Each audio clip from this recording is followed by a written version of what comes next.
No sky, no peaks, no light, no sound, no time nor space. Utter void.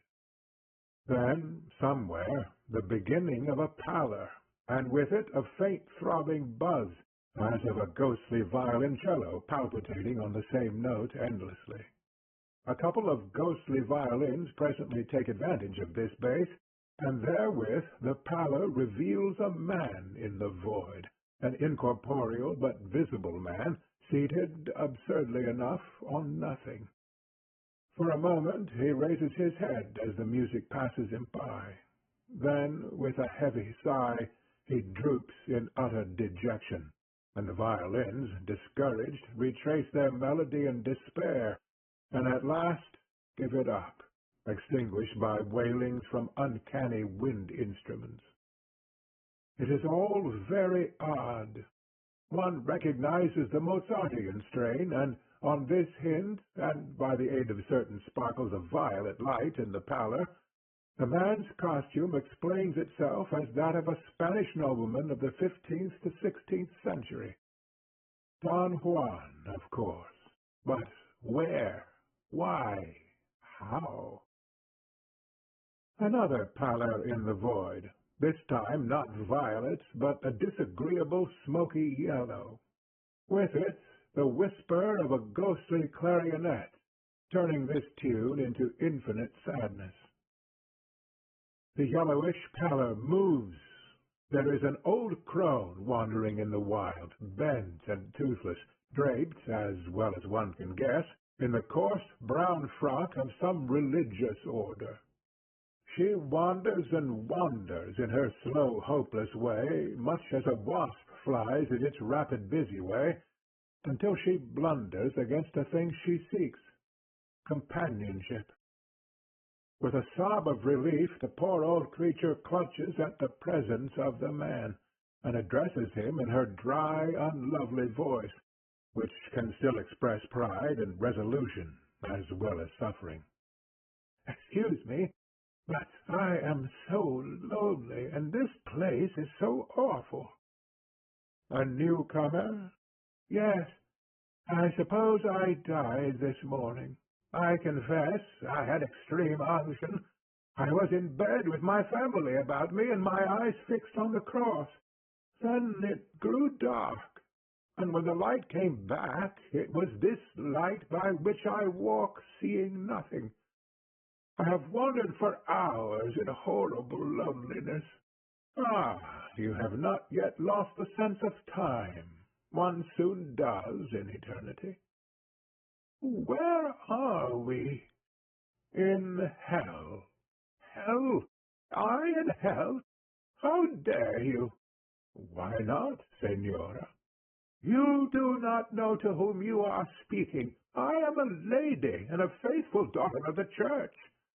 I do not doubt it. But how then can I be in hell? Purgatory, perhaps. I have not been perfect. Who has? But hell? Oh, you are lying.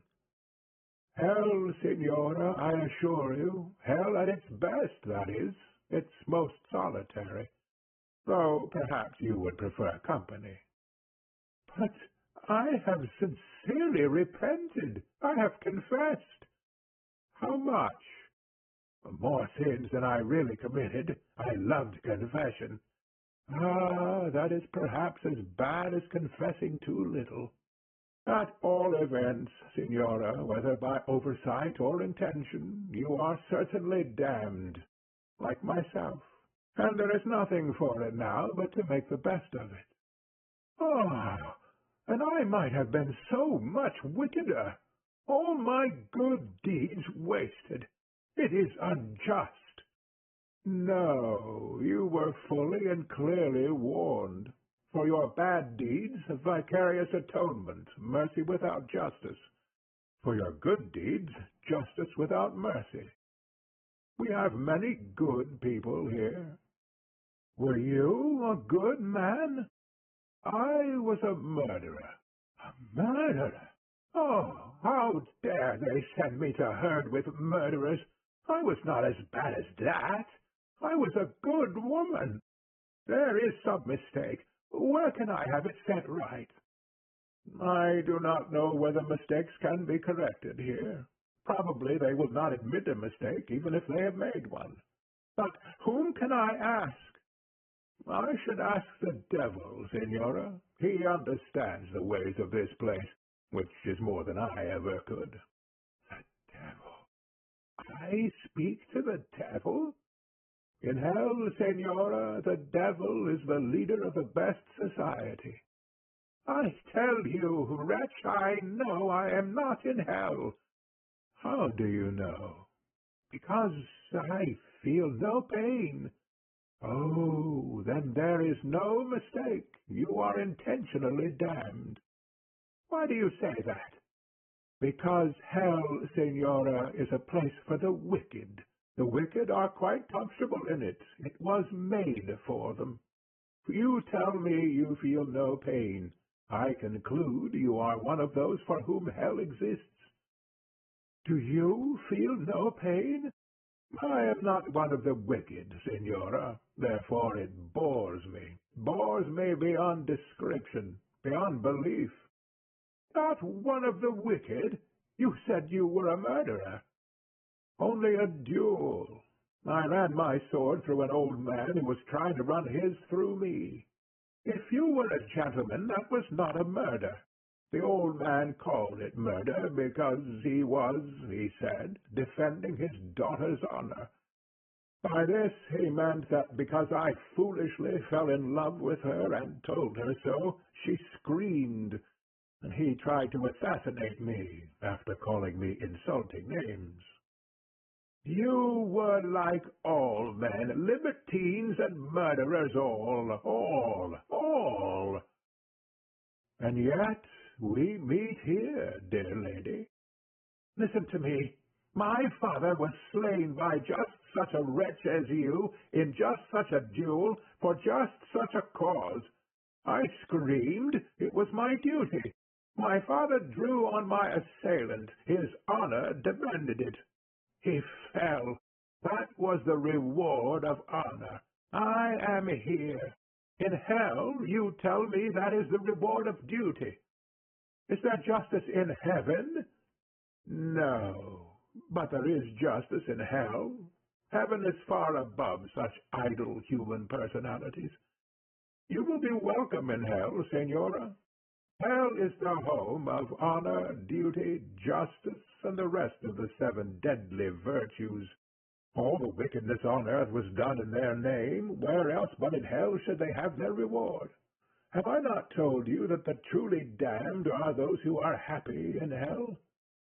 And are you happy here? No, and that is the enigma on which I ponder in darkness. Why am I here? I, who repudiated all duty, trampled honor underfoot, and laughed at justice. Oh, what do I care why you are here? Why am I here? I, who sacrificed all my inclinations to womanly virtue and propriety. Patience, lady. You will be perfectly happy and at home here. As with the poet, hell is a city much like Seville. Happy here, where I am nothing, where I am nobody. Not at all. You are a lady, and wherever ladies are is hell. Do not be surprised or terrified. You will find everything here that a lady can desire, including devils who will serve you from sheer love of servitude and magnify your importance for the sake of dignifying their servants, the best of servants. My servants will be devils. Have you ever had servants who were not devils? Never. They were devils, perfect devils, all of them. But that is only a manner of speaking. I thought you meant that my servants here would be real devils. No more real devils than you are a real lady. Nothing is real here. That is the horror of damnation. Oh, this is all madness. This is worse than fire and the worm. For you, perhaps, there are consolations. For instance, how old were you when you changed from time to eternity.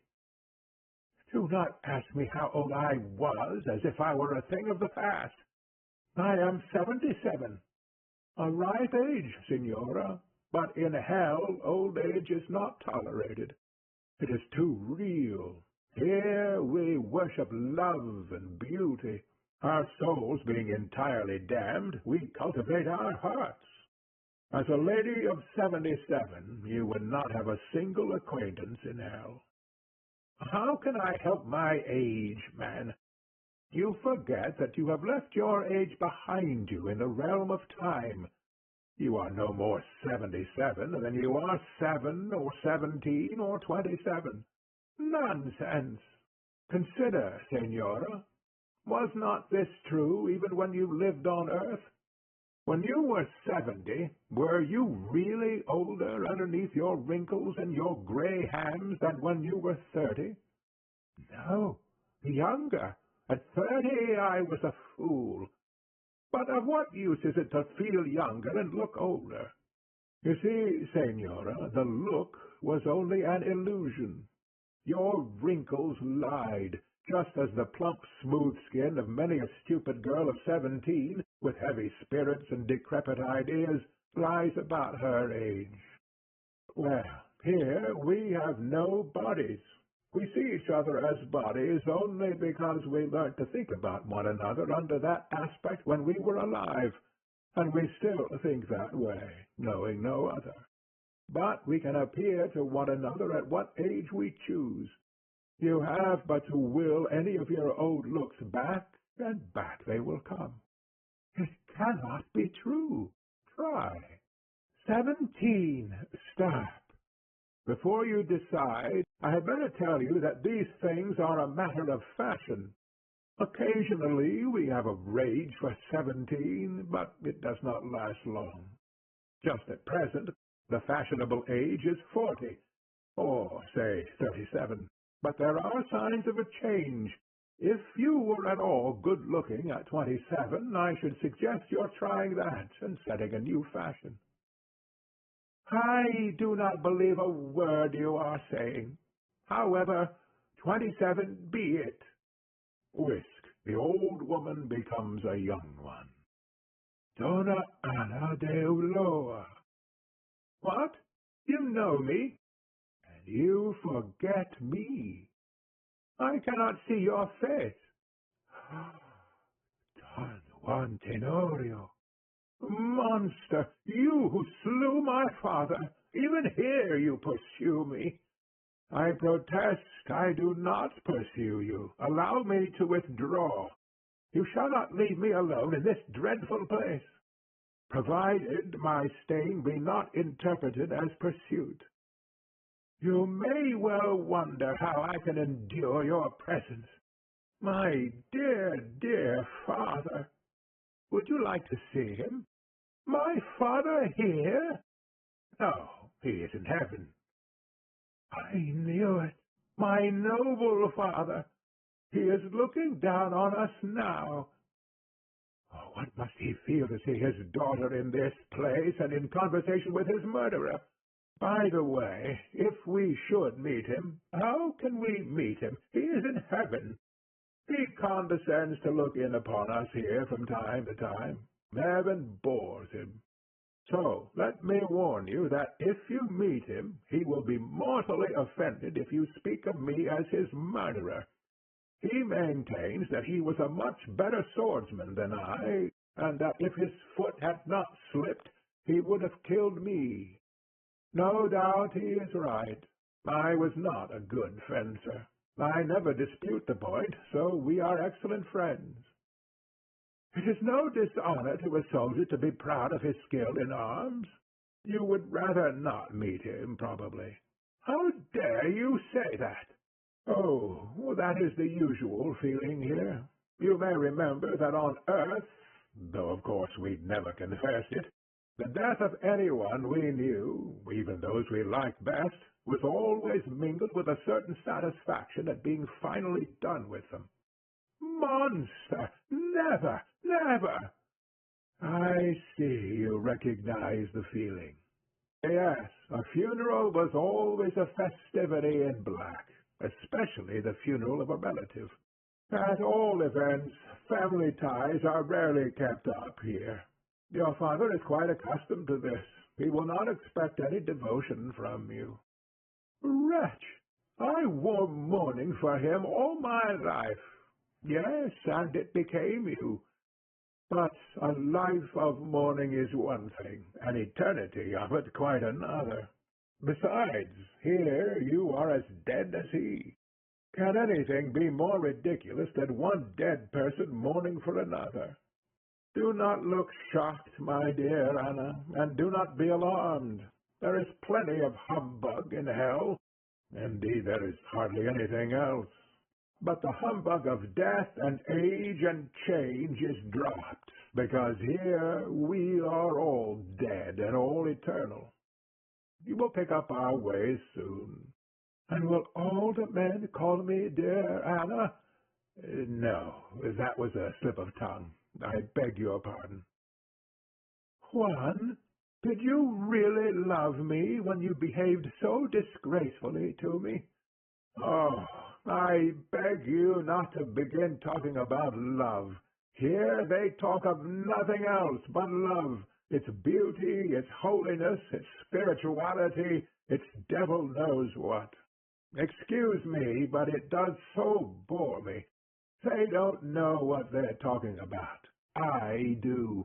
They think they have achieved the perfection of love because they have no bodies. Sheer imaginative debauchery.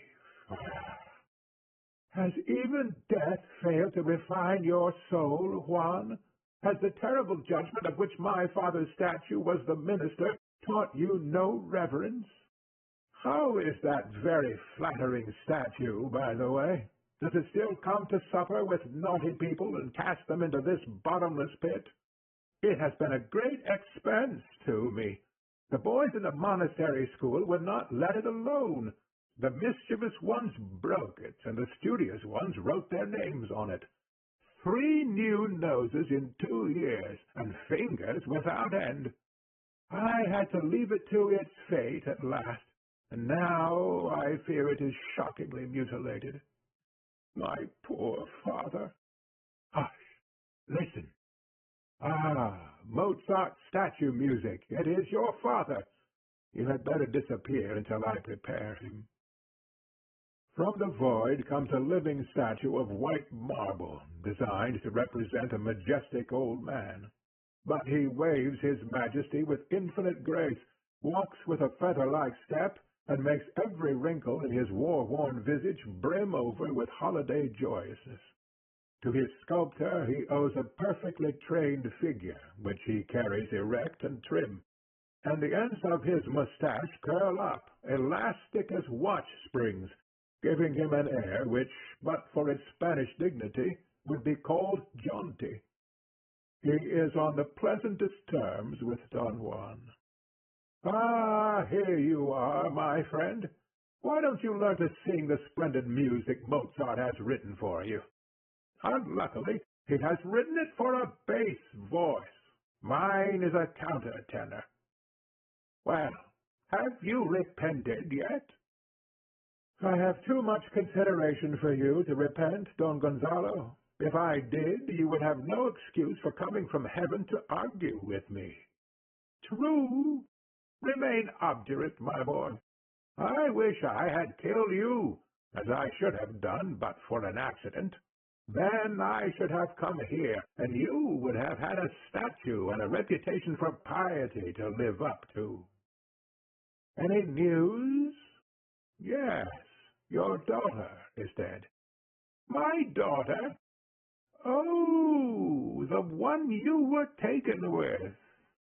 Let me see. What was her name? Anna. To be sure, Anna. A good-looking girl, if I recollect aright. Have you warned, what's his name, her husband? My friend Ottavio? No, I have not seen him since Anna arrived. What does this mean? Ottavio here? And your friend? And you, father, have forgotten my name. You are indeed turned to stone. My dear, I am so much more admired in marble than I ever was in my own person, that I have retained the shape the sculptor gave me. He was one of the first men of his day, you must acknowledge that. Father, vanity, personal vanity, from you. Ah, you have outlived that weakness, my daughter. You must be nearly 80 by this time. I was cut off, by an accident, in my 64th year, and am considerably your junior in consequence. Besides, my child, in this place, what our libertine friend here would call the farce of parental wisdom is dropped. Regard me, I beg, as a fellow creature, not as a father. You speak as this villain speaks. Juan is a sound thinker, Anna. A bad fencer, but a sound thinker. I begin to understand. These are devils mocking me. I had better pray. No, no, no, my child, do not pray. If you do, you will throw away the main advantage of this place. Written over the gate here are the words, "Leave every hope behind, ye who enter." Only think what a relief that is. For what is hope? A form of moral responsibility.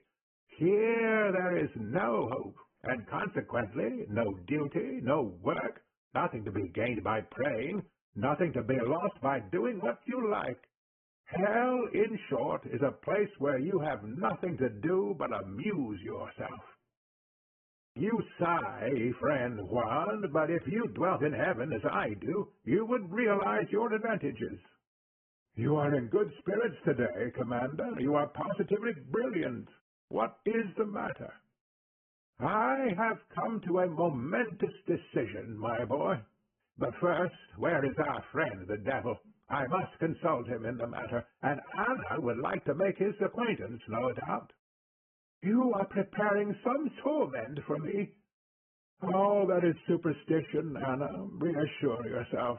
Remember, the devil is not so black as he is painted. Let us give him a call. At the wave of the statue's hand, the great chords roll out again, but this time Mozart's music gets grotesquely adulterated with Gounod's. A scarlet halo begins to glow, and into it the devil rises, very Mephistophelian. In spite of an effusion of good nature and friendliness, he is peevish and sensitive when his advances are not reciprocated. He does not inspire much confidence in his powers of hard work or endurance, and is, on the whole, a disagreeably self-indulgent-looking person. But he is clever and plausible, though perceptibly less well-bred than the two other men, and enormously less vital than the woman. Have I again the pleasure of receiving a visit from the illustrious commander of Calatrava? Don Juan, your servant. And a strange lady, my respects, Signora. Are you Lucifer, at your service? I shall go mad. Ah, Signora, do not be anxious. You come to us from earth, full of the prejudices and terrors of that priest-ridden place. You have heard me ill spoken of, and yet, believe me, I have hosts of friends there.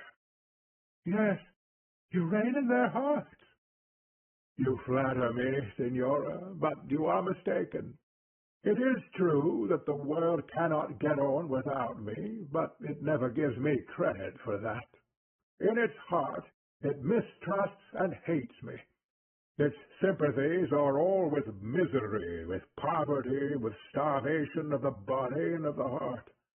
I call on it to sympathize with joy, with love, with happiness, with beauty. Excuse me, I am going. You know I cannot stand this. Yes, I know that you are no friend of mine. What harm is he doing you, Juan? It seems to me that he was talking excellent sense when you interrupted him. Thank you, my friend, thank you. You have always understood me. He has always disparaged and avoided me. I have treated you with perfect courtesy. Courtesy? What is courtesy? I care nothing for mere courtesy. Give me warmth of heart, true sincerity, the bond of sympathy with love and pity. You are making me ill. There, you hear, sir?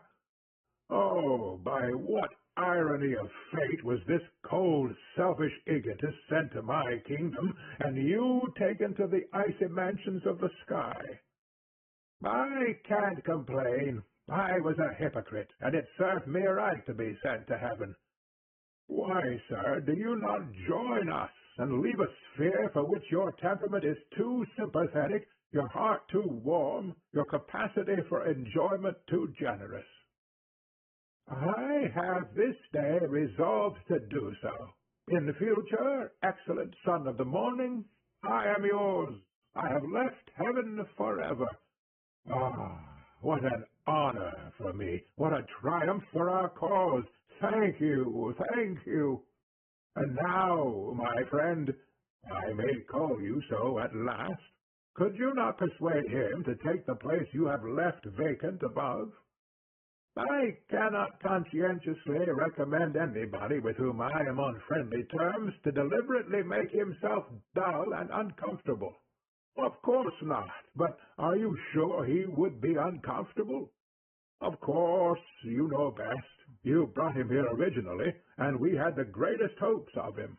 His sentiments were in the best taste of our best people. You remember how he sang?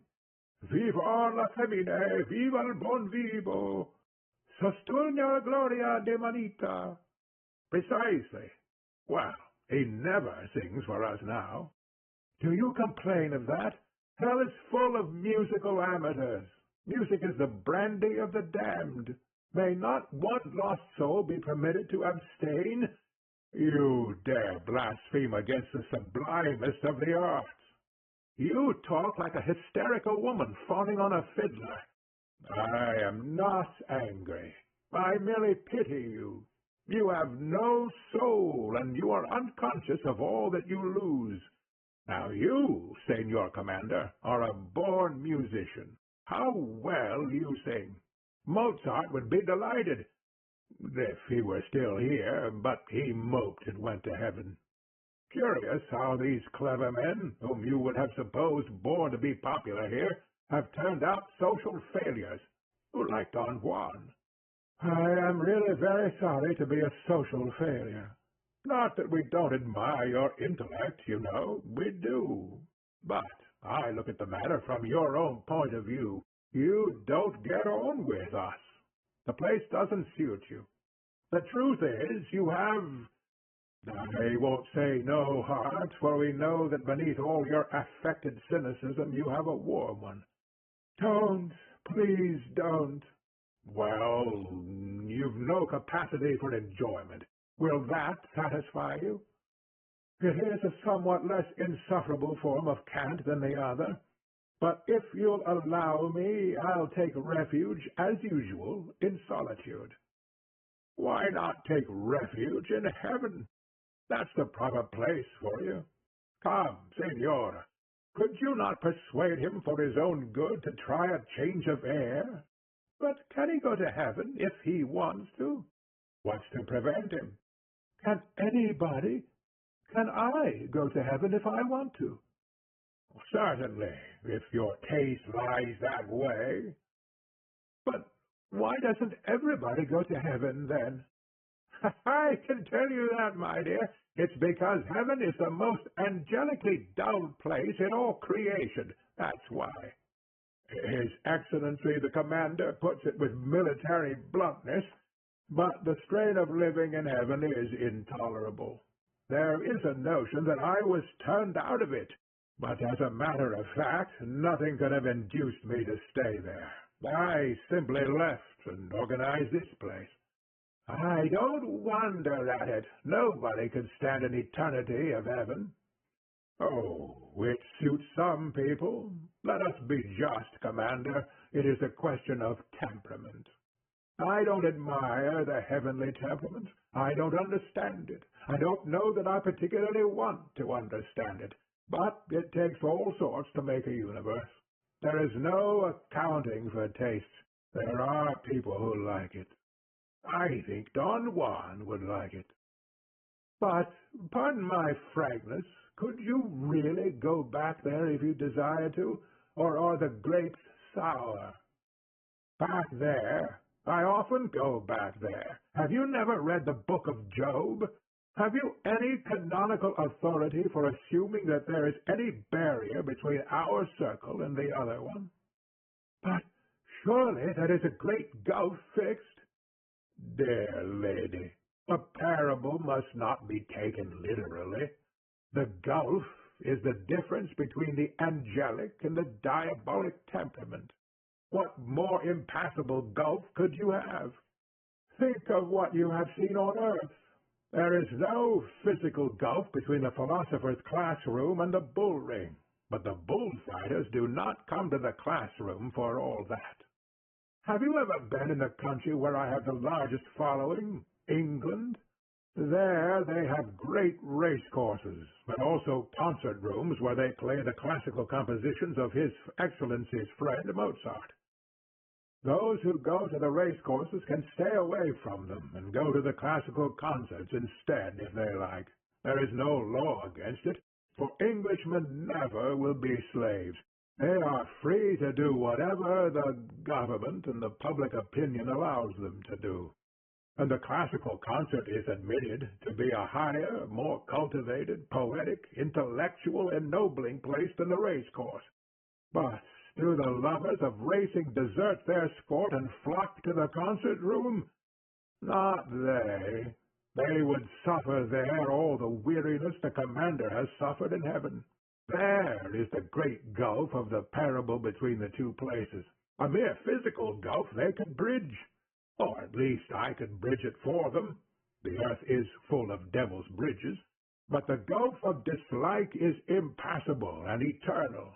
And that is the only gulf that separates my friends here from those who are invidiously called the blessed. I shall go to heaven at once. My child, one word of warning first.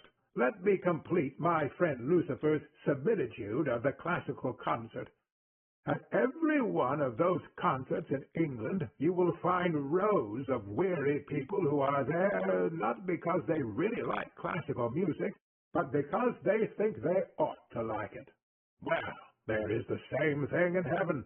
A number of people sit there in glory, not because they are happy, but because they think they owe it to their position to be in heaven. They are almost all English. Yes, the Southerners give it up and join me just as you have. But the English really do not seem to know when they are thoroughly miserable. An Englishman thinks he is moral when he is only uncomfortable. In short, my daughter, if you go to heaven without being naturally qualified for it, you will not enjoy yourself there. And who dares say that I am not naturally qualified for it? The most distinguished princes of the church have never questioned it. I owe it to myself to leave this place at once. As you please, Senora. I should have expected better taste from you. Father, I shall expect you to come with me. You cannot stay here. What will people say? People? Why, the best people are here, princes of the church and all. So few go to heaven, and so many come here, that the blessed, once called a heavenly host, are a continually dwindling minority. The saints, the fathers, the elect of long ago are the cranks, the faddists, the outsiders of today. It is true. From the beginning of my career, I knew that I should win in the long run by sheer weight of public opinion, in spite of the long campaign of misrepresentation and calumny against me. At bottom, the universe is a constitutional one, and with such a majority as mine, I cannot be kept permanently out of office. I think, Anna, you had better stay here. You do not want me to go with you.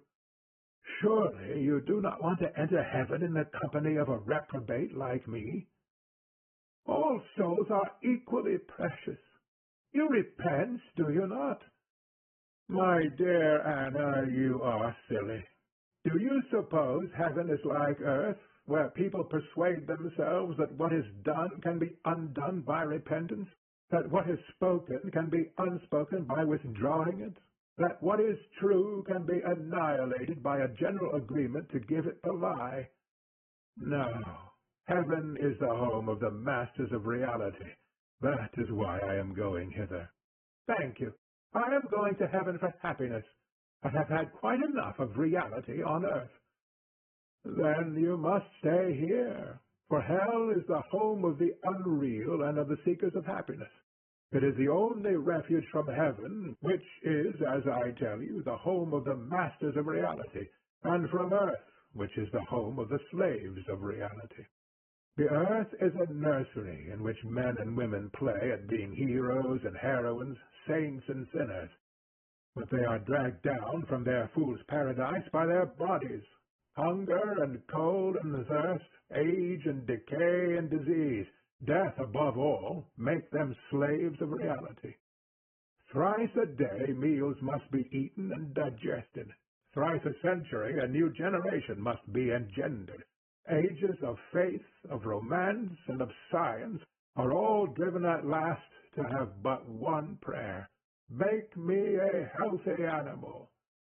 But here you escape the tyranny of the flesh, for here you are not an animal at all. You are a ghost, an appearance, an illusion, a convention, deathless, ageless, in a word, bodiless. There are no social questions here, no political questions, no religious questions. Best of all, perhaps, no sanitary questions. Here you call your appearance beauty, your emotions love, your sentiments heroism, your aspirations virtue, just as you did on earth. But here there are no hard facts to contradict you, no ironic contrast of your needs with your pretensions, no human comedy, nothing but a perpetual romance, a universal melodrama. As our German friend put it in his poem, the poetically nonsensical here is good sense, and the eternal feminine draws us ever upward and on, without getting us a step farther. And yet, you want to leave this paradise. But if hell be so beautiful as this, how glorious must heaven be? The devil, the statue, and Don Juan all begin to speak at once in violent protest, then stop, abashed. I beg your pardon. Not at all. I interrupted you. You were going to say something? After you, gentlemen. You have been so eloquent on the advantages of my dominions that I leave you to do equal justice to the drawbacks of the alternative establishment. In heaven, as I picture it, dear lady, you live and work instead of playing and pretending. You face things as they are. You escape nothing but glamour, and your steadfastness and your peril are your glory. If the play still goes on here and on earth, and all the world is a stage, heaven is at least behind the scenes. But heaven cannot be described by metaphor. Thither I shall go presently, because there I hope to escape at last from lies, and from the tedious, vulgar pursuit of happiness, to spend my eons in contemplation. Ah, Senor Commander, I do not blame your disgust. A picture gallery is a dull place for a blind man, but even as you enjoy the contemplation of such romantic mirages as beauty and pleasure, so would I enjoy the contemplation of that which interests me above all things, namely life, the force that ever strives to attain greater power of contemplating itself. What made this brain of mine, do you think? Not the need to move my limbs, for a rat with half my brains moves as well as I. Not merely the need to do, but the need to know what I do, lest in my blind efforts to live I should be slaying myself. You would have slain yourself in your blind efforts to fence, but for my foot slipping, my friend. Audacious Ribald, your laughter will finish in hideous boredom before morning. Ha ha! Do you remember how I frightened you when I said something like that to you from my pedestal in Seville? It sounds rather flat without my trombones. They tell me it generally sounds flat with them, Commander. Oh, do not interrupt with these frivolities, Father. Is there nothing in heaven but contemplation, Juan? In the heaven I seek no other joy, but there is the work of helping life in its struggle upward.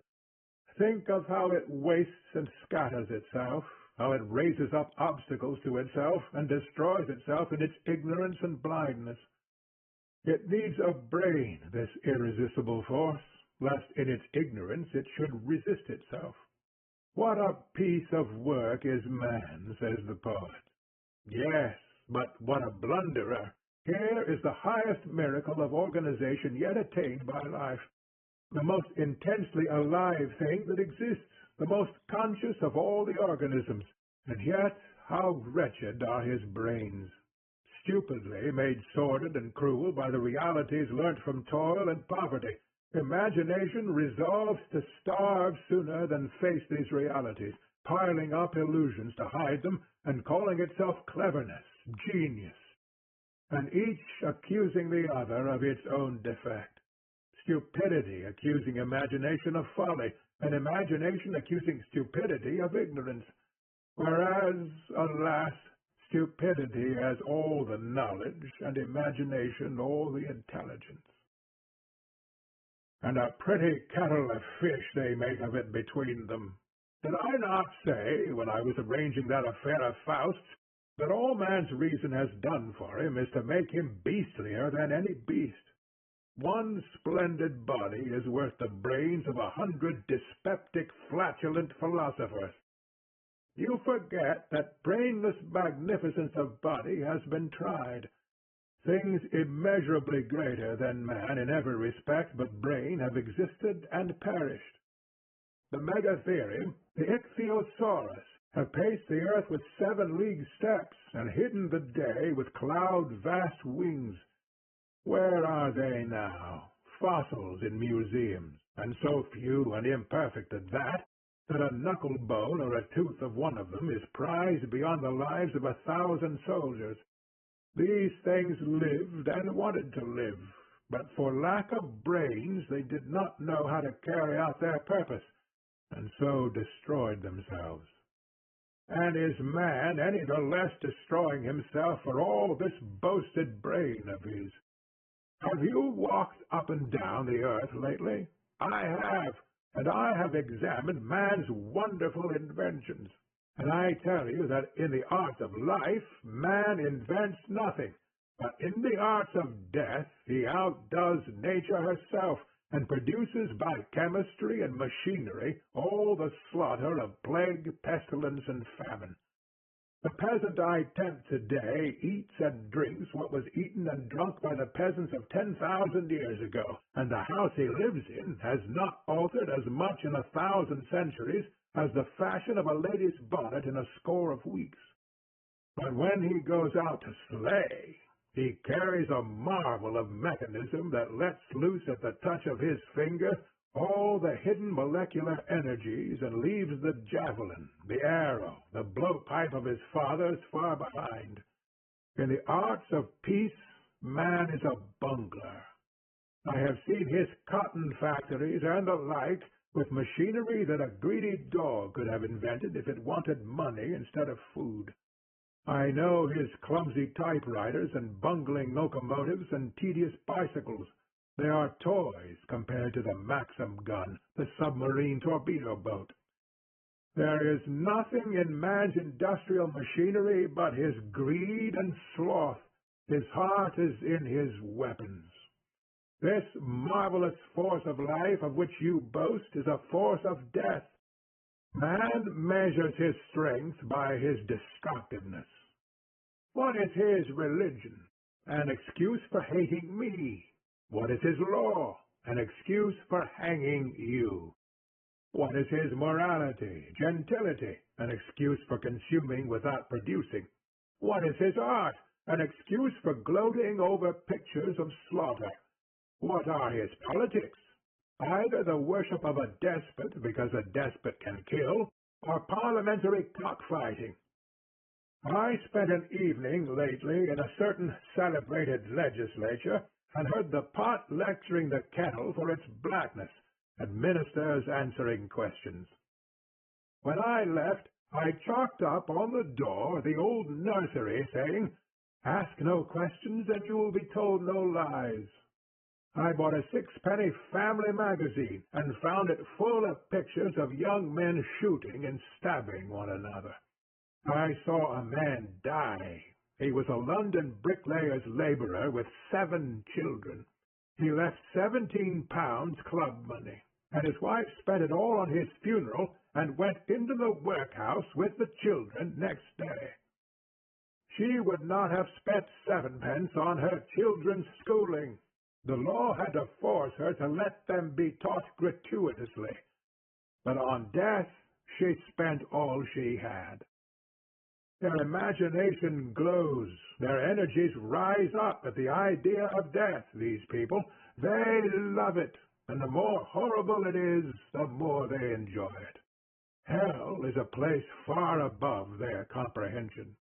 They derive their notion of it from 2 of the greatest fools that ever lived, an Italian and an Englishman.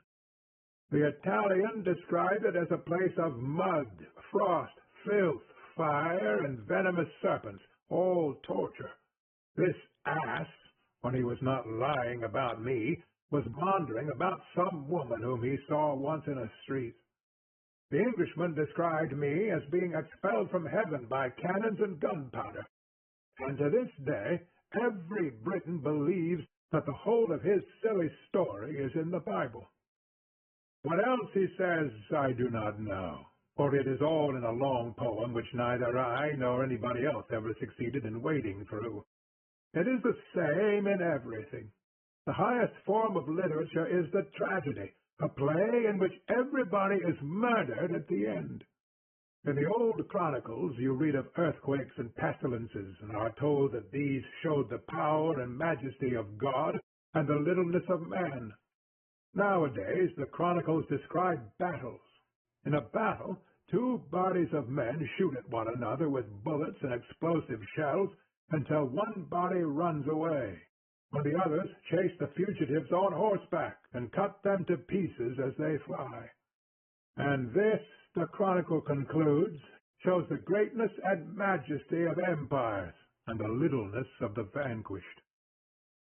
Over such battles the people run about the streets yelling with delight, and egg their governments on to spend hundreds of millions of money in the slaughter, whilst the strongest ministers dare not spend an extra penny in the pound against the poverty and pestilence through which they themselves daily walk.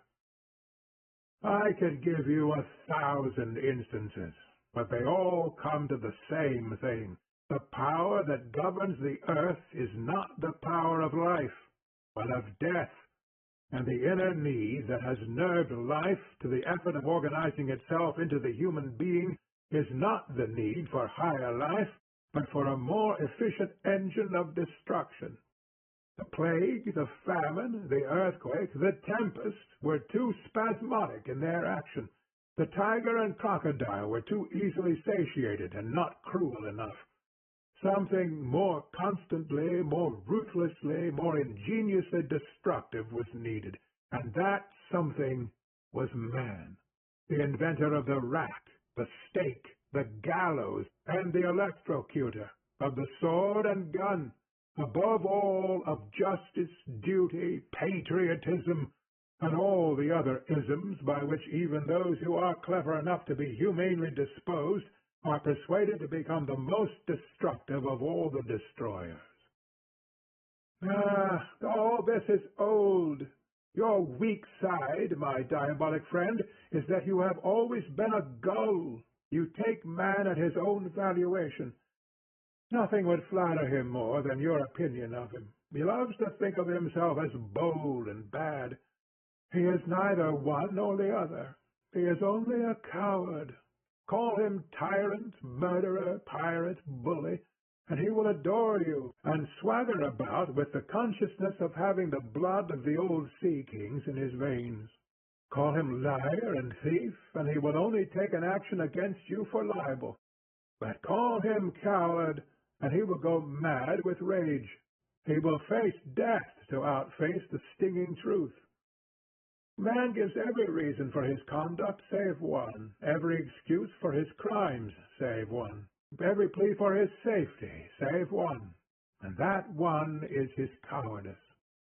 Yet all his civilization is founded on his cowardice, on his abject tameness, which he calls his respectability.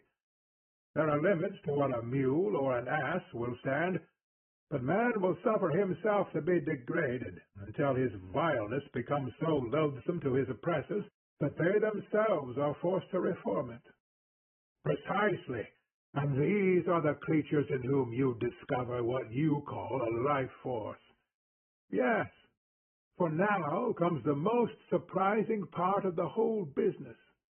But what's that? Why, that you can make any of these cowards brave by simply putting an idea into his head. Stuff! As an old soldier, I admit the cowardice. It's as universal as seasickness and matters just as little. But that about putting an idea into a man's head is stuff and nonsense. In a battle, all you need to make you fight is a little hot blood and the knowledge that it's more dangerous to lose than to win. That is perhaps why battles are so useless. But men never really overcome fear until they imagine they are fighting to further a universal purpose, fighting for an idea, as they call it. Why was the Crusader braver than the pirate? Because he fought, not for himself, but for the cross. What force was it that met him with a valor as reckless as his own? The force of men who fought not for themselves, but for Islam. They took Spain from us, though we were fighting for our very hearths and homes. But when we, too, fought for that mighty idea, a Catholic Church, we swept them back to Africa. What?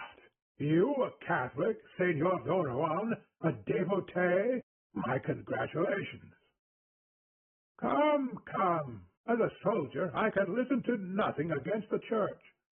Have no fear, Commander. This idea of a Catholic Church will survive Islam, will survive the cross, will survive even that vulgar pageant of incompetent schoolboyish gladiators which you call the army. Juan, you will force me to call you to account for this. Useless. I cannot fence. Every idea for which man will die will be a Catholic idea. When the Spaniard learns at last that he is no better than the Saracen, and his prophet no better than Mohammed, he will arise, more Catholic than ever, and die on a barricade across the filthy slum he starves in, for universal liberty and equality. Bosh! What you call bosh is the only thing men dare die for.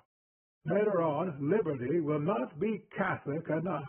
Men will die for human perfection, to which they will sacrifice all their liberty gladly. Aye, they will never be at a loss for an excuse for killing one another. What of that? It is not death that matters, but the fear of death. It is not killing and dying that degrades us, but base living and accepting the wages and profits of degradation. Better 10 dead men than one live slave or his master. Man shall yet rise up, father against son and brother against brother, and kill one another for the great Catholic idea of abolishing slavery. Yes, when the liberty and equality of which you prate shall have made free white Christians cheaper in the labor market than by auction at the block. Never fear, the white laborer shall have his turn too. But I am not defending the illusory forms the great ideas take. I am giving you examples of the fact that this creature man, who in his own selfish affairs is a coward to the backbone, will fight for an idea like a hero. He may be abject as a citizen, but he is dangerous as a fanatic. He can only be enslaved while he is spiritually weak enough to listen to reason. I tell you, gentlemen, if you can show a man a piece of what he now calls God's work to do, and what he will later on call by many new names, you can make him entirely reckless of the consequences to himself personally. End of Part 1.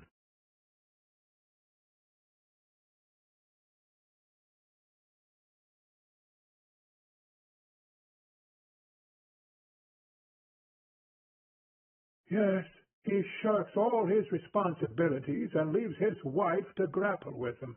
Well said, daughter. Do not let him talk you out of your common sense.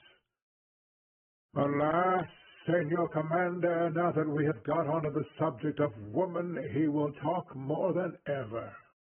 However, I confess it is for me the one supremely interesting subject. To a woman, Senora, man's duties and responsibilities begin and end with the task of getting bread for her children. To her, man is only a means to the end of getting children and rearing them. Is that your idea of a woman's mind? I call it cynical and disgusting materialism. Pardon me, Anna. I said nothing about a woman's whole mind. I spoke of her view of man as a separate sex. It is no more cynical than her view of herself as above all things a mother. Sexually, woman is nature's contrivance for perpetuating its highest achievement. Sexually, man is woman's contrivance for fulfilling nature's behest in the most economical way.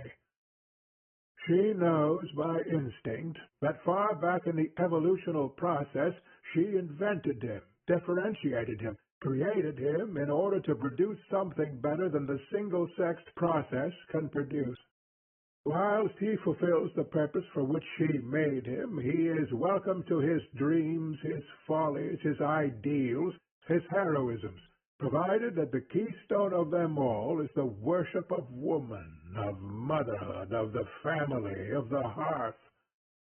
But how rash and dangerous it was to invent a separate creature whose sole function was her own impregnation. For mark what has happened. First, man has multiplied on her hands until there are as many men as women, so that she has been unable to employ for her purposes more than a fraction of the immense energy she has left at his disposal by saving him the exhausting labor of gestation. This superfluous energy has gone to his brain and to his muscle. He has become too strong to be controlled by her bodily, and too imaginative and mentally vigorous to be content with mere self-reproduction. He has created civilization without consulting her, taking her domestic labor for granted as the foundation of it. That is true, at all events. Yes, and this civilization, what is it, after all? After all, an excellent peg to hang your cynical commonplaces on. But before all, it is an attempt on man's part to make himself something more than the mere instrument of woman's purpose. So far, the result of life's continual effort not only to maintain itself, but to achieve higher and higher organization and completer self-consciousness, is only, at best, a doubtful campaign between its forces and those of death and degeneration. The battles in this campaign are mere blunders, mostly won, like actual military battles, in spite of the commanders. That is a dig at me. No matter. Go on, go on. It is a dig at a much higher power than you, Commander. Still, you must have noticed in your profession that even a stupid general can win battles when the enemy's general is a little stupider. Most true, Juan, most true. Some donkeys have amazing luck. Well, the life force is stupid, but it is not so stupid as the forces of death and degeneration. Besides, these are in its pay all the time, and so life wins after a fashion. What mere copiousness of fecundity can supply, and mere greed preserve, we possess. The survivor of whatever form of civilization can produce the best rifle and the best-fed rifleman is assured. Exactly. The survival, not of the most effective means of life, but of the most effective means of death. You always come back to my point, in spite of your wrigglings and evasions and sophistries, not to mention the intolerable length of your speeches. Oh, come, who began making long speeches?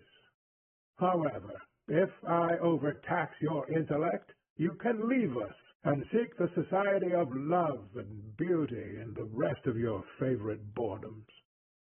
This is not fair, Don Juan, and not civil.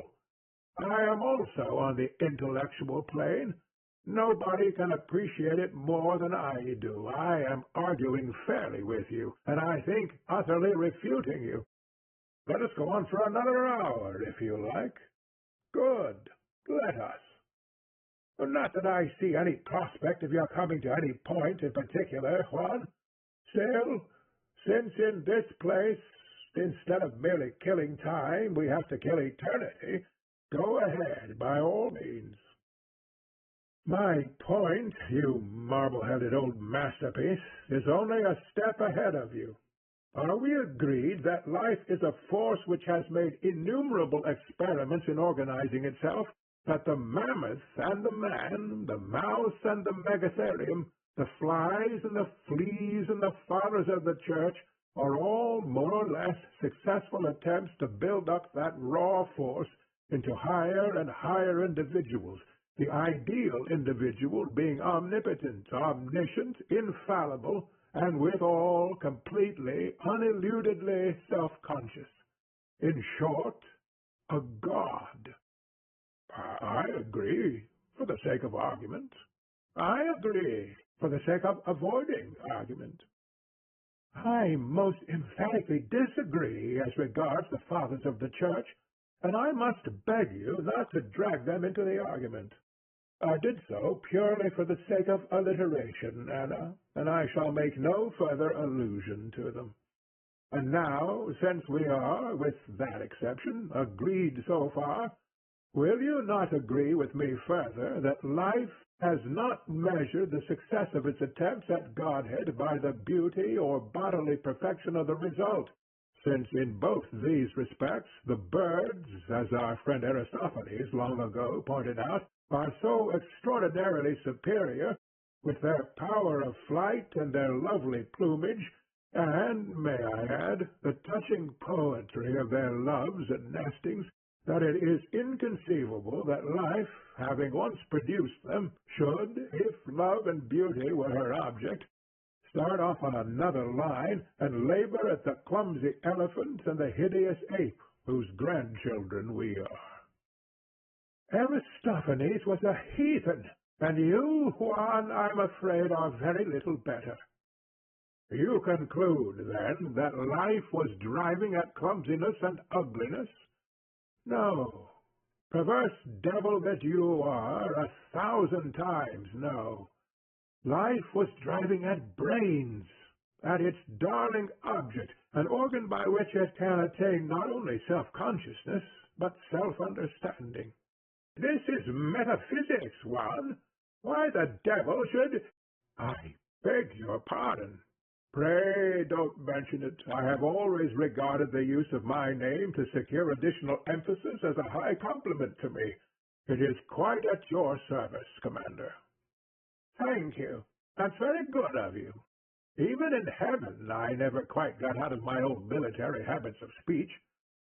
What I was going to ask Juan was why life should bother itself about getting a brain. Why should it want to understand itself? Why not be content to enjoy itself? Without a brain, Commander, you would enjoy yourself without knowing it, and so lose all the fun. True, Most true. But I am content with brain enough to know that I'm enjoying myself. I don't want to understand why. In fact, I'd rather not. My experience is that one's pleasures don't bear thinking about. That is why intellect is so unpopular. But to life, the force behind the man, intellect is a necessity, because without it he blunders into death. Just as life, after ages of struggle, evolved that wonderful bodily organ, the eye, so that the living organism could see where it was going and what was coming to help or threaten it, and thus avoid 1,000 dangers that formerly slew it, so it is evolving today a mind's eye that shall see, not the physical world, but the purpose of life, and thereby enable the individual to work for that purpose instead of thwarting and baffling it by setting up short-sighted personal aims as at present. Even as it is, only one sort of man has ever been happy, has ever been universally respected among all the conflicts of interests and illusions. You mean the military man. Commander, I do not mean the military man. When the military man approaches, the world locks up its spoons and packs off its womankind. No, I sing not arms and the hero, but the philosophic man, he who seeks in contemplation to discover the inner will of the world, in invention to discover the means of fulfilling that will, and in action to do that will by the so discovered means. Of all other sorts of men, I declare myself tired. They're tedious failures. When I was on earth, professors of all sorts prowled round me, feeling for an unhealthy spot in me on which they could fasten. The doctors of medicine bade me consider what I must do to save my body, and offered me quack cures for imaginary diseases. I replied that I was not a hypochondriac, so they called me ignoramus and went their way. The doctors of divinity bade me consider what I must do to save my soul, but I was not a spiritual hypochondriac any more than a bodily one, and would not trouble myself about that either, so they called me atheist and went their way. After them came the politician, who said there was only one purpose in nature, and that was to get him into Parliament. I told him I did not care whether he got into Parliament or not, so he called me mugwump and went his way. Then came the romantic man, with his love songs and his paintings and his poems, and with him I had a great delight for many years, and some profit, for I cultivated my senses for his sake, and his songs taught me to hear better, his paintings to see better, and his poems to feel more deeply. But he led me at last into the worship of woman. Juan! Yes, I came to believe that in her voice was all the music of the song, in her face all the beauty of the painting, and in her soul all the emotion of the poem. And you were disappointed, I suppose? Well, was it her fault that you attributed all these perfections to her? Yes, partly. For with a wonderful instinctive cunning she kept silent and allowed me to glorify her, to mistake my own visions, thoughts, and feelings for hers. Now, my friend the romantic man was often too poor or too timid to approach these women who were beautiful or refined enough to seem to realize his ideal, and so he went to his grave believing in his dream. But I was more favored by nature and circumstance. I was of noble birth and rich, and when my person did not please, my conversation flattered, though I generally found myself fortunate in both. Coxcomb! Yes, but even my coxcombry pleased.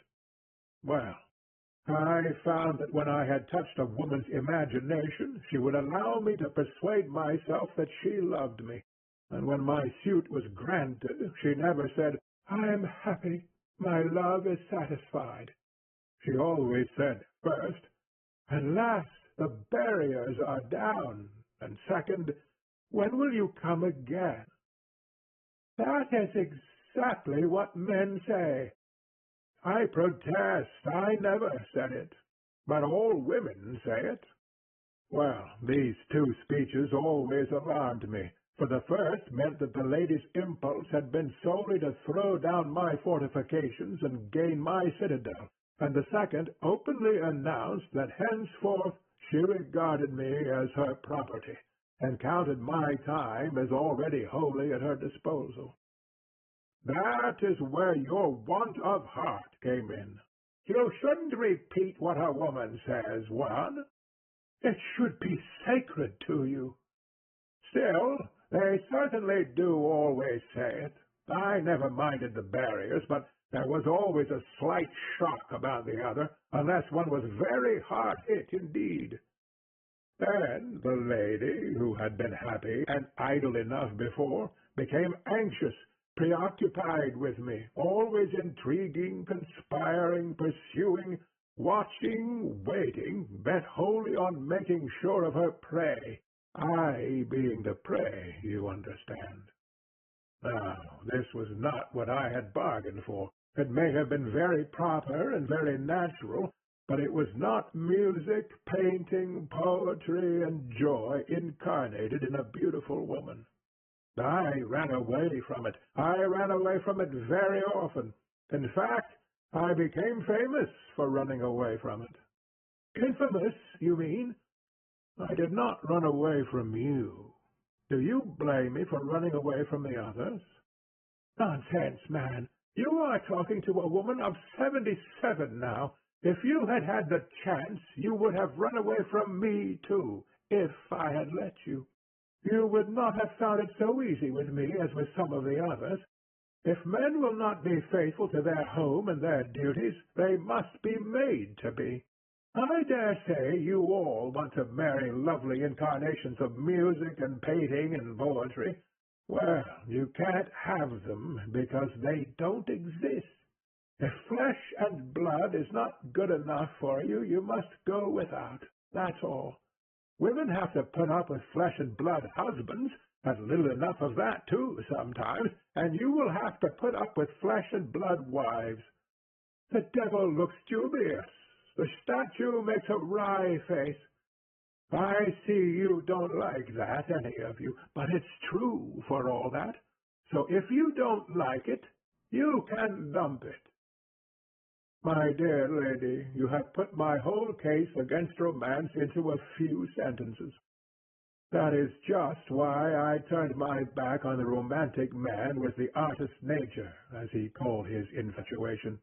I thanked him for teaching me to use my eyes and ears, but I told him that his beauty-worshipping and happiness-hunting and woman-idealizing was not worth a dump as a philosophy of life. So he called me Philistine and went his way. It seems that woman taught you something, too, with all her defects. She did more. She interpreted all the other teaching for me. Ah, my friends, when the barriers were down for the first time, what an astounding illumination! I had been prepared for infatuation, for intoxication, for all the illusions of love's young dream, and lo, never was my perception clearer, nor my criticism more ruthless. The most jealous rival of my mistress never saw every blemish in her more keenly than I. I was not duped. I took her without chloroform. But you did take her. That was the revelation. Up to that moment I had never lost the sense of being my own master, never consciously taken a single step until my reason had examined and approved it. I had come to believe that I was a purely rational creature, a thinker, I said, with the foolish philosopher. I think, therefore I am. It was woman who taught me to say, I am, therefore I think. And also, I would think more, therefore I must be more. This is extremely abstract and metaphysical, one. If you would stick to the concrete, and put your discoveries in the form of entertaining anecdotes about your adventures with women, your conversation would be easier to follow. Ah, what need I add? Do you not understand that when I stood face to face with woman, every fiber in my clear, critical brain warned me to spare her and save myself? My morals said no. My conscience said no. My chivalry and pity for her said no. My prudent regard for myself said no. My ear, practiced on 1,000 songs and symphonies, my eye, exercised on 1,000 paintings, tore her voice, her features, her color to shreds. I caught all those telltale resemblances to her father and mother by which I knew what she would be like in 30 years' time. I noted the gleam of gold from a dead tooth in the laughing mouth. I made curious observations of the strange odors of the chemistry of the nerves. The visions of my romantic reveries, in which I had trod the plains of heaven with a deathless, ageless creature of coral and ivory, deserted me in that supreme hour. I remembered them, and desperately strove to recover their illusion, but they now seemed the emptiest of inventions. My judgment was not to be corrupted. My brain still said no on every issue. And whilst I was in the act of framing my excuse to the lady, life seized me and threw me into her arms as a sailor throws a scrap of fish into the mouth of a sea-bird. You might as well have gone without thinking such a lot about it, Juan. You are like all the clever men. You have more brains than is good for you. And were you not the happier for the experience, Senor Don Juan? The happier? No. The wiser? Yes. That moment introduced me for the first time to myself, and through myself to the world. I saw then how useless it is to attempt to impose conditions on the irresistible force of life, to preach prudence, careful selection, virtue, honor, chastity. Don Juan, a word against chastity is an insult to me. I say nothing against your chastity, Senora, since it took the form of a husband and 12 children. What more could you have done had you been the most abandoned of women? I could have had 12 husbands and no children. That's what I could have done, Juan. And let me tell you that would have made all the difference to the earth which I replenished. Bravo, Hannah! Juan, you are floored, quelled, annihilated.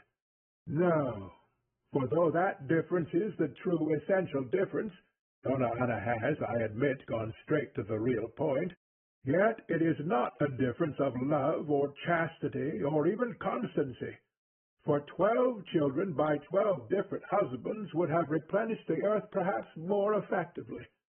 Suppose my friend Ottavio had died when you were 30.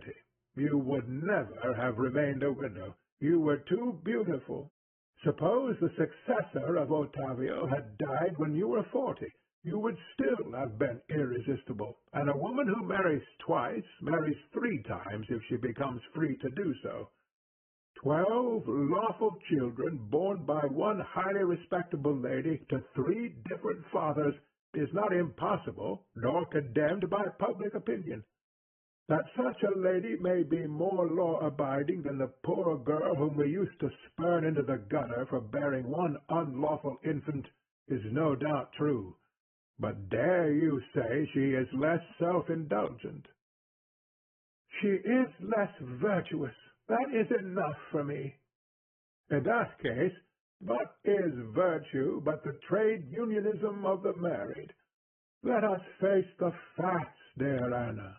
The life force respects marriage only because marriage is a contrivance of its own to secure the greatest number of children and the closest care of them. For honor, chastity, and all the rest of your moral figments it cares not a rap. Marriage is the most licentious of human institutions. One! Really? I say the most licentious of human institutions. That is the secret of its popularity. And a woman seeking a husband is the most unscrupulous of all the beasts of prey. The confusion of marriage with morality has done more to destroy the conscience of the human race than any other single error. Come, Anna, do not look shocked. You know better than any of us that marriage is a man-trap baited with simulated accomplishments and delusive idealizations. When your sainted mother, by dint of scoldings and punishments, forced you to learn how to play half a dozen pieces on the spinet, which she hated as much as you did, had she any other purpose than to delude your suitors into the belief that your husband would have in his home an angel who would fill it with melody, or at least play him to sleep after dinner? You married my friend Ottavio. Well, did you ever open the spinet from the hour when the church united him to you? You are a fool, Juan. A young married woman has something else to do than sit at the spinet without any support for her back, so she gets out of the habit of playing. Not if she loves music. No, believe me, she only throws away the bait when the bird is in the net. And men, I suppose, never throw off the mask when their bird is in the net. The husband never becomes negligent, selfish, brutal. Oh, never. What do these recriminations prove, Anna? Only that the hero is as gross an imposture as the heroine. It is all nonsense. Most marriages are perfectly comfortable. Perfectly is a strong expression, Anna. What you mean is that sensible people make the best of one another. Send me to the galleys and chain me to the felon whose number happens to be next before mine, and I must accept the inevitable and make the best of the companionship. Many such companionships, they tell me, are touchingly affectionate, and most are at least tolerably friendly. But that does not make a chain a desirable ornament, nor the galleys an abode of bliss. Those who talk most about the blessings of marriage and the constancy of its vows are the very people who declare that if the chain were broken and the prisoners left free to choose, the whole social fabric would fly asunder. You cannot have the argument both ways. If the prisoner is happy, why lock him in?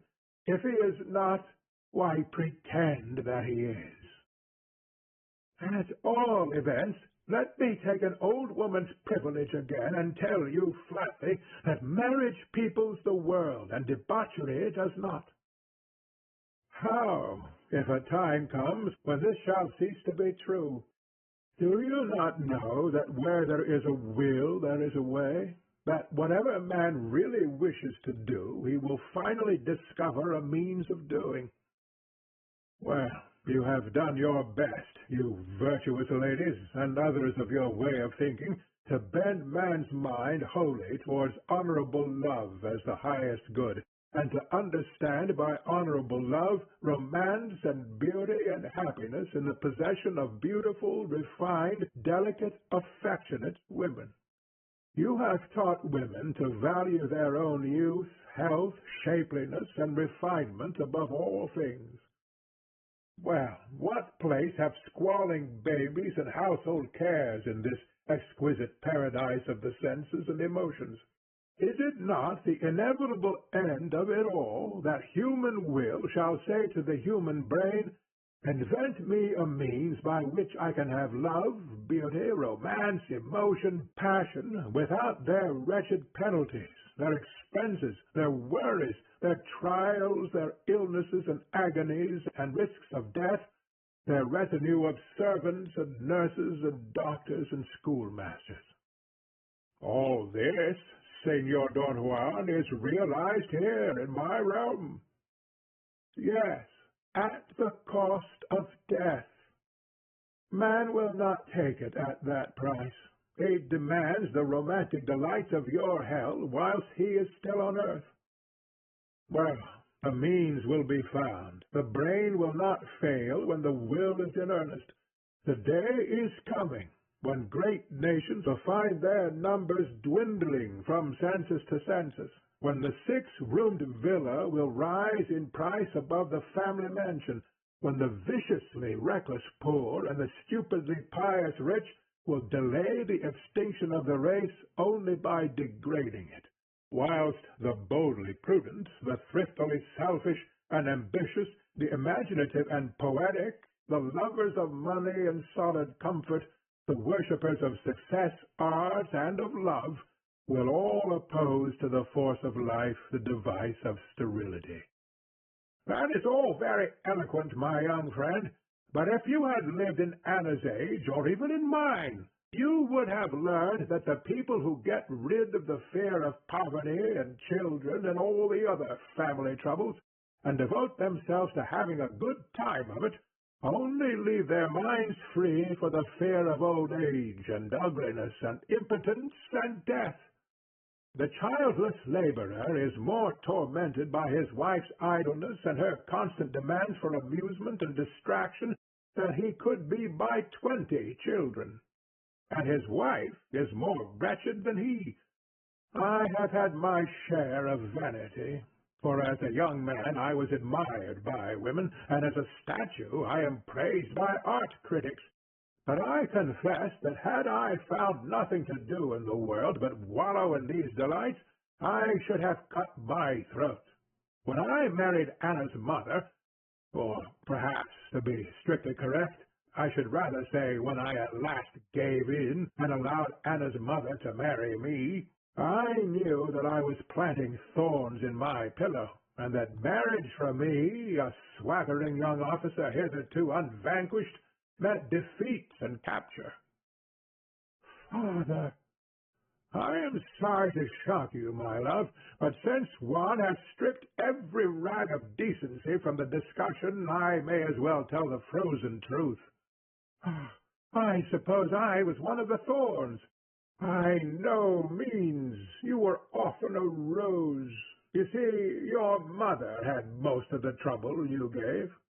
Then may I ask, Commander, why you have left heaven to come here and wallow, as you express it, in sentimental beatitudes which you confess would once have driven you to cut your throat? Egad, that's true. What? You are going back from your word?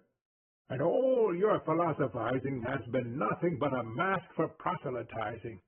Have you forgotten already the hideous dullness from which I am offering you a refuge here? And does your demonstration of the approaching sterilization and extinction of mankind lead to anything better than making the most of those pleasures of art and love which you yourself admit refined you, elevated you, developed you? I never demonstrated the extinction of mankind. Life cannot will its own distinction, either in its blind amorphous states or in one of the forms into which it has organized itself. I had not finished when His Excellency interrupted me. I begin to doubt whether you will ever finish, my friend. You are extremely fond of hearing yourself talk. True, but since you have endured so much, you may as well endure to the end.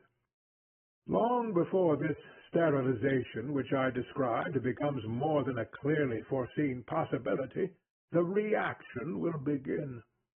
The great central purpose of breeding the race, aye, breeding it to heights now deemed superhuman, that purpose which is now hidden in a mephitic cloud of love and romance and prudery and fastidiousness, will break through into clear sunlight as a purpose no longer to be confused with the gratification of personal fancies, the impossible realization of boys' and girls' dreams of bliss, or the need of older people for companionship or money. The plain-spoken marriage services of the vernacular churches will no longer be abbreviated and half suppressed as indelicate. The sober decency, earnestness, and authority of their declaration of the real purpose of marriage will be honored and accepted, whilst their romantic vowings and pledgings and until death do us partings and the like will be expunged as unbearable frivolities. Do my sex the justice to admit, Senora, that we have always recognized that the sex relation is not a personal or a friendly relation at all. Not a personal or friendly relation? What relation is more personal, more sacred, more holy? Sacred and holy, if you like, Anna, but not personally friendly. Your relation to God is sacred and holy. Dare you call it personally friendly? In the sex relation, the universal creative energy, of which the parties are both the helpless agents, overrides and sweeps away all personal considerations and dispenses with all personal relations. The pair may be utter strangers to one another, speaking different languages, differing in race, in color, in age, and disposition, with no bond between them but a possibility of that fecundity for the sake of which the life force throws them into one another's arms at the exchange of a glance. Do we not recognize this by allowing marriages to be made by parents without consulting the woman?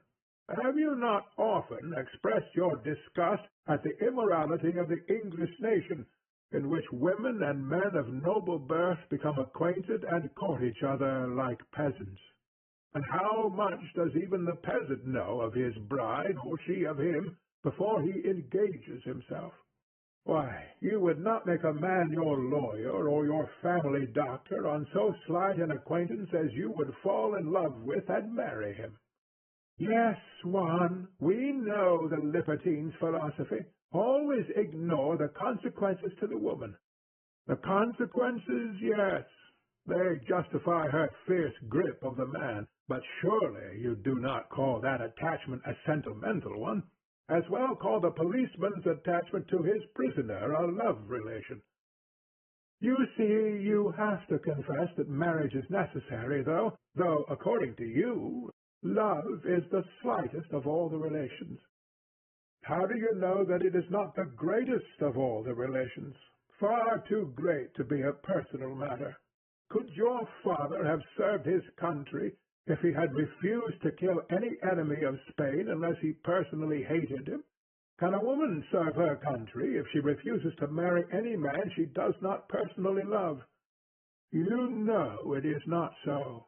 The woman of noble birth marries as the man of noble birth fights, on political and family grounds, not on personal ones.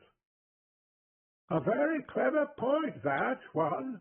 I must think it over. You are really full of ideas. How did you come to think of this one? I learned it by experience. When I was on earth and made those proposals to ladies which, though universally condemned, have made me so interesting a hero of legend, I was not infrequently met in some such way as this. The lady would say that she would countenance my advances, provided they were honorable. On inquiring what that proviso meant, I found that it meant that I proposed to get possession of her property, if she had any, or to undertake her support for life, if she had not.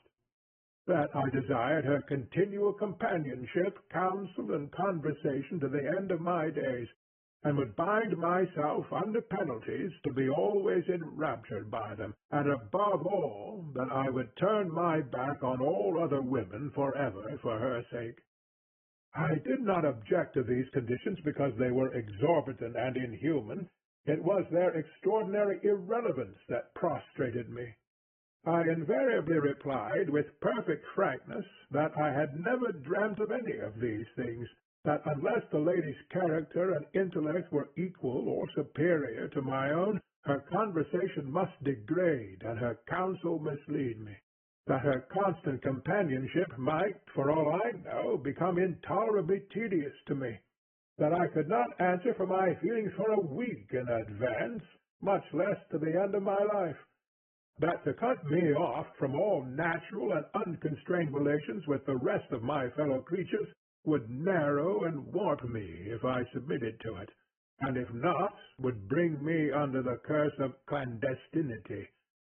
That finally my proposals to her were wholly unconnected with any of these matters, and were the outcome of a perfectly simple impulse of my manhood towards her womanhood. You mean that it was an immoral impulse? Nature, my dear lady, is what you call immoral. I blush for it, but I cannot help it. Nature is a pandar, time a wrecker, and death a murderer. I have always preferred to stand up to these facts and build institutions on their recognition. You prefer to propitiate the three devils by proclaiming their chastity, their thrift, and their loving kindness, and to base your institutions on these flatteries. Is it any wonder that the institutions do not work smoothly? What used the ladies to say, one? Oh, come, confidence for confidence. First tell me what you used to say to the ladies. I? Oh, I swore that I would be faithful to the death, that I should die if they refused me, that no woman could ever be to me what she was. She? Who? Whoever it happened to be at the time, my dear. I had certain things I always said. One of them was that even when I was 80, one white hair of the woman I loved would make me tremble more than the thickest gold tress from the most beautiful young head. Another was that I could not bear the thought of anyone else being the mother of my children. You old rascal! Not a bit, for I really believed it with all my soul at the moment. I had a heart, not like you, and it was this sincerity that made me successful. Sincerity, to be fool enough to believe a ramping, stamping, thumping lie, that is what I call sincerity. To be so greedy for a woman that you deceive yourself in your eagerness to deceive her. Sincerity, you call it. Oh, damn your sophistries! I was a man in love, not a lawyer, and the women loved me for it, bless them. They made you think so. What will you say when I tell you that though I played the lawyer so callously, they made me think so too? I also had my moments of infatuation in which I gushed nonsense and believed it. Sometimes the desire to give pleasure by saying beautiful things so rose in me on the flood of emotion that I said them recklessly. At other times I argued against myself with a devilish coldness that drew tears. But I found it just as hard to escape in the one case as in the others. When the lady's instinct was set on me, there was nothing for it but lifelong servitude or flight. You dare boast before me and my father that every woman found you irresistible. Am I boasting? It seems to me that I cut the most pitiable of figures. Besides, I said, when the lady's instinct was set on me. It was not always so, and then, heavens, what transports of virtuous indignation, what overwhelming defiance to the dastardly seducer, what scenes of Imogen and Iachimo! I made no scenes. I simply called my father, and he came, sword in hand, to vindicate outraged honor and morality by murdering me. Murdering? What do you mean? Did I kill you, or did you kill me? Which of us was the better fencer? I was. Of course you were. And yet you, the hero of those scandalous adventures you have just been relating to us, you had the effrontery to pose as the avenger of outraged morality and condemn me to death. You would have slain me but for an accident. I was expected to, Juan. That is how things were arranged on earth. I was not a social reformer, and I always did what it was customary for a gentleman to do. That may account for your attacking me, but not for the revolting hypocrisy of your subsequent proceedings at the statue. That all came of my going to heaven. I still fail to see, Signor Don Juan, that these episodes in your earthly career and in that of the Senor Commander in any way discredit my view of life.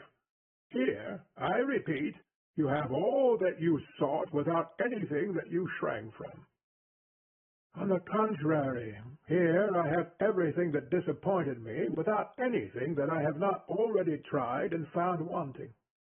I tell you that as long as I can conceive something better than myself, I cannot be easy unless I am striving to bring it into existence or clearing the way for it.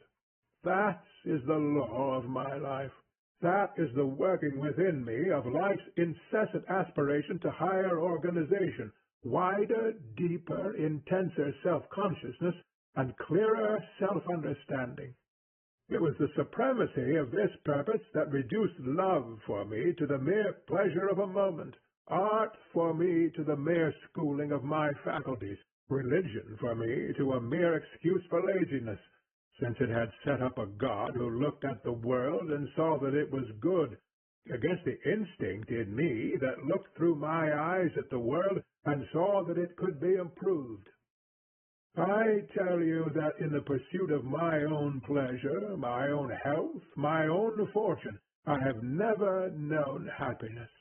It was not love for woman that delivered me into her hands. It was fatigue, exhaustion. When I was a child and bruised my head against a stone, I ran to the nearest woman and cried away my pain against her apron. When I grew up, and bruised my soul against the brutalities and stupidities with which I had to strive, I did again just what I had done as a child. I have enjoyed, too, my rests, my recuperations, my breathing times, my very prostrations after strife. But rather would I be dragged through all the circles of the foolish Italian's inferno than through the pleasures of Europe. That is what has made this place of eternal pleasures so deadly to me.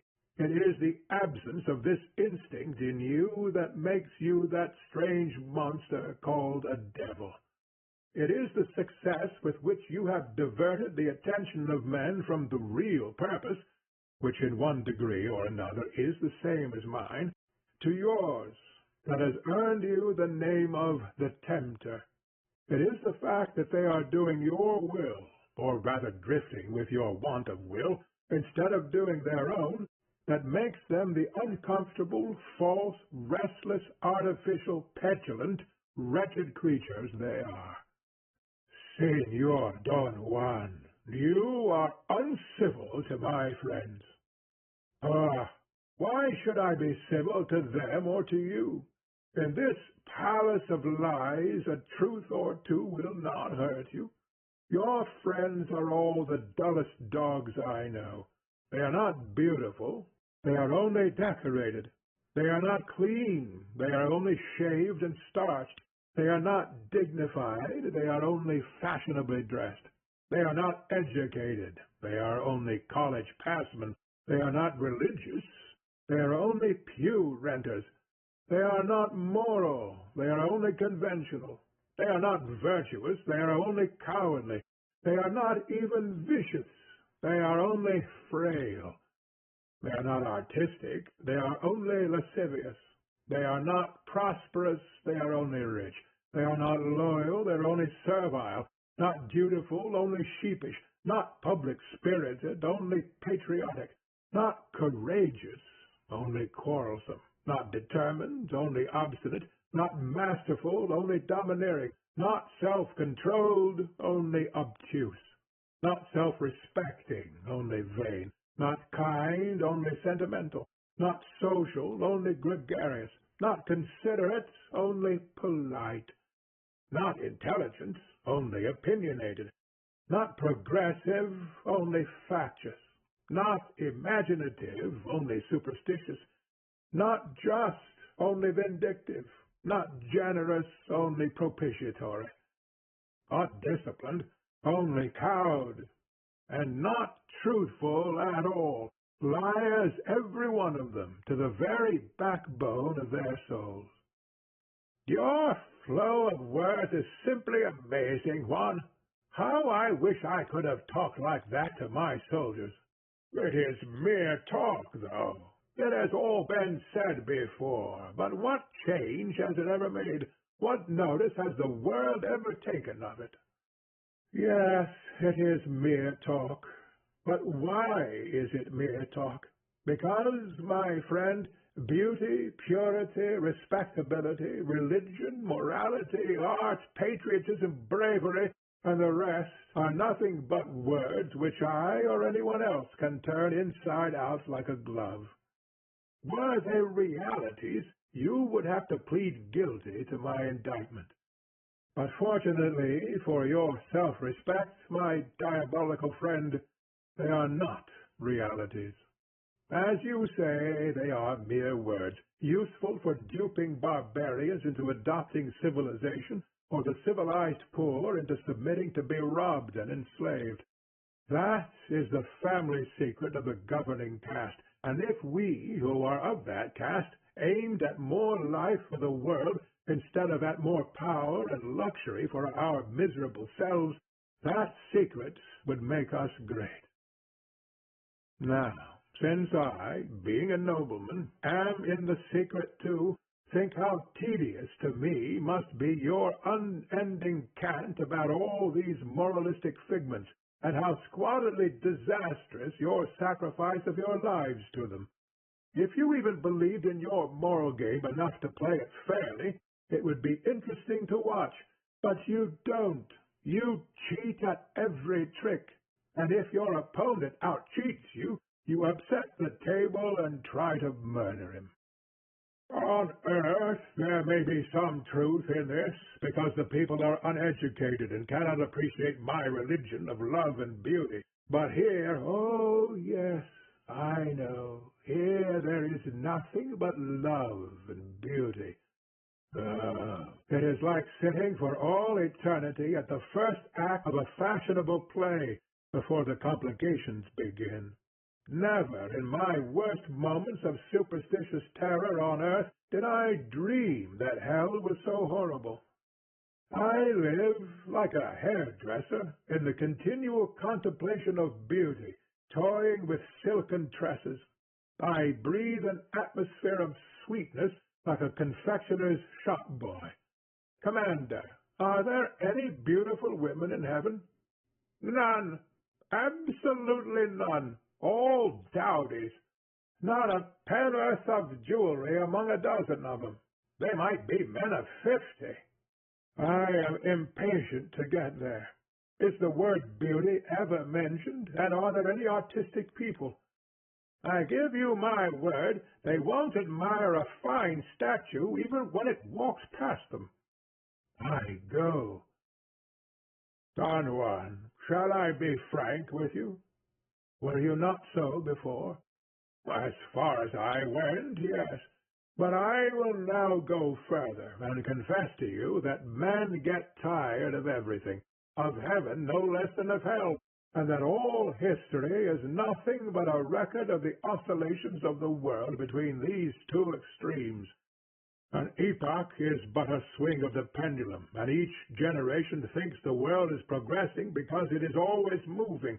But when you are as old as I am, when you have 1,000 times wearied of heaven, like myself and the commander, and 1,000 times wearied of hell, as you are wearied now, you will no longer imagine that every swing from heaven to hell is an emancipation, every swing from hell to heaven an evolution. Where you now see reform, progress, fulfillment of upward tendency, continual ascent by man on the stepping stones of his dead selves to higher things, you will see nothing but an infinite comedy of illusion. You will discover the profound truth of the saying of my friend Coleridge that there is nothing new under the sun. Vanitas vanitatum. By heaven, this is worse than your cant about love and beauty. Clever dolt that you are, Is a man no better than a worm, or a dog than a wolf, because he gets tired of everything? Shall he give up eating because he destroys his appetite in the act of gratifying it? Is a field idle when it is fallow? Can the commander expend his hellish energy here without accumulating heavenly energy for his next term of blessedness? Granted that the great life force has hit on the device of the clockmaker's pendulum and uses the earth for its bob, that the history of each oscillation, which seems so novel to us the actors, is but the history of the last oscillation repeated. Nay, more, that in the unthinkable infinitude of time the sun throws off the earth and catches it again 1,000 times as a circus rider throws up a ball, and that the total of all our epochs is but the moment between the toss and the catch. Has the colossal mechanism no purpose? None, my friend. You think because you have a purpose, nature must have one. You might as well expect it to have fingers and toes because you have them. But I should not have them if they serve no purpose.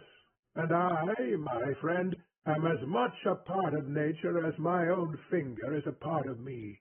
If my finger is the organ by which I grasp the sword and the mandolin, my brain is the organ by which nature strives to understand itself. My dog's brain serves only my dog's purposes, but my brain labors at a knowledge which does nothing for me personally, but make my body bitter to me, and my decay and death a calamity.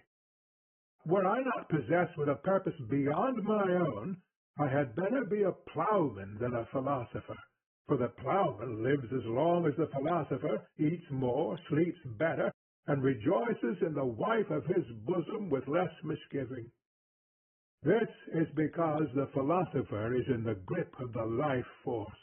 This life force says to him, I have done 1,000 wonderful things unconsciously by merely willing to live and following the line of least resistance. Now I want to know myself and my destination and choose my path. So I have made a special brain, a philosopher's brain, to grasp this knowledge for me as the husbandman's hand grasps the plough for me. And this, says the life force to the philosopher, must thou strive to do for me until thou diest, when I will make another brain and another philosopher to carry on the work. What is the use of knowing? Why, to be able to choose the line of greatest advantage, instead of yielding in the direction of the least resistance.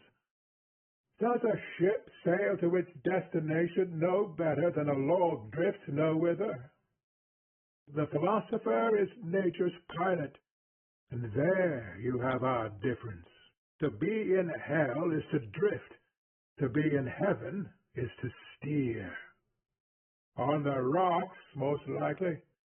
Ah, which ship goes oftenest on the rocks or to the bottom, the drifting ship or the ship with a pilot on board? Well, well, go your way, Senor Don Juan.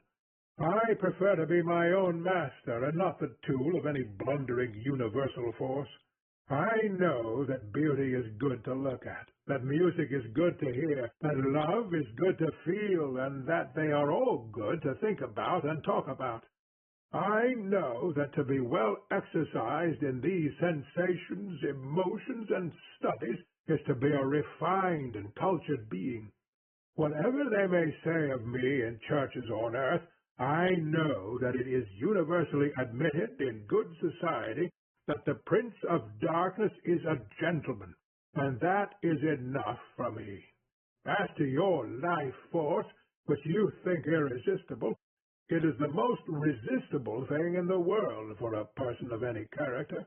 But if you are naturally vulgar and credulous, as all reformers are, it will thrust you first into religion, where you will sprinkle water on babies to save their souls from me. Then it will drive you from religion into science, where you will snatch the babies from the water sprinkling and inoculate them with disease to save them from catching it accidentally. Then you will take to politics, where you will become the cat's paw of current functionaries and the henchman of ambitious humbugs, and the end will be despair and decrepitude, broken nerve and shattered hopes, vain regrets for that worst and silliest of wastes and sacrifices, the waste and sacrifice of the power of enjoyment. In a word, the punishment of the fool who pursues the better before he has secured the good. But at least I shall not be bored. The service of the life force has that advantage at all events. So fare you well, Senor Satan. Fare you well, Don Juan. I shall often think of our interesting chats about things in general. I wish you every happiness. Heaven, as I said before, suits some people. But if you should change your mind, do not forget that the gates are always open here to the repentant prodigal. If you feel at any time that warmth of heart, sincere, unforced affection, innocent enjoyment, and warm, breathing, palpitating reality, why not say flesh and blood at once, though we have often left those two greasy commonplaces behind us? You throw my friendly farewell back in my teeth, then, Don Juan? By no means. But though there is much to be learnt from a cynical devil, I really cannot stand a sentimental one. Senor Commander, you know the way to the frontier of hell and heaven. Be good enough to direct me. Oh, the frontier is only the difference between two ways of looking at things. Any road will take you across it if you really want to get there. Good. Senora, your servant. But I am going with you. I can find my own way to heaven, Anna, but I cannot find yours. He vanishes. How annoying! Bon voyage, Juan! Ah, there he goes. Ooh, how he does talk! They'll never stand it in heaven. His going is a political defeat. I cannot keep these life-worshippers. They all go. This is the greatest loss I have had since that Dutch painter went. A fellow who could paint a hag of 70 with as much enjoyment as a Venus of 20. I remember he came to heaven. Rembrandt. Aye, Rembrandt. There is something unnatural about these fellows. Do not listen to their gospel, Senor Commander. It is dangerous. Beware of the pursuit of the superhuman. It leads to an indiscriminate contempt for the human. To a man, horses and dogs and cats are mere species outside the moral world. Well, to the Superman, men and women are a mere species too, also outside the moral world. This Don Juan was kind to women and courteous to men, as your daughter here was kind to her pet cats and dogs. But with such kindness is a denial of the exclusively human character of the soul. And who the deuce is the Superman? Oh, the latest fashion among the life-force fanatics. Did you not meet in heaven, among the new arrivals, that German-Polish madman? What was his name? Nietzsche. Never heard of him. Well, he came here first, before he recovered his wits. I had some hopes of him, but he was a confirmed life-force worshipper. It was he who raked up the Superman, who is as old as Prometheus. And the 20th century will run after this newest of the old crazes when it gets tired of the world, the flesh, and the humble servant. Superman is a good cry, and a good cry is half the battle. I should like to see this Nietzsche. Unfortunately, he met Wagner here and had a quarrel with him. Quite right, too. Mozart, for me. Oh, it was not about music. Wagner once drifted into life-force worship and invented a Superman called Siegfried. But he came to his senses afterwards. So when they met here, Nietzsche denounced him as a renegade, and Wagner wrote a pamphlet to prove that Nietzsche was a Jew, and it ended in Nietzsche's going to heaven in a huff. And a good riddance, too. And now, my friend, let us hasten to my palace and celebrate your arrival with a good musical service. With pleasure. You are most kind. This way, Commander. We go down the old trap. He places himself on the grave trap. Good. All the same, the Superman is a fine conception. There is something statuesque about it. He places himself on the grave trap beside the devil. It begins to descend slowly, red glow from the abyss. Ah, this reminds me of old times. And me also. Stop! You, Senora, cannot come this way. You will have an apotheosis, but you will be at the palace before us. That is not what I stopped you for. Tell me, where can I find the Superman? He is not yet created, Senora, and never will be, probably. Let us proceed. The red fire will make me sneeze. They descend. Not yet created? Then my work is not yet done, crossing herself devoutly. I believe in the life to come, crying to the universe. A father for the Superman. She vanishes into the void, and again there is nothing. End of Don Juan in Hell by George Bernard Shaw.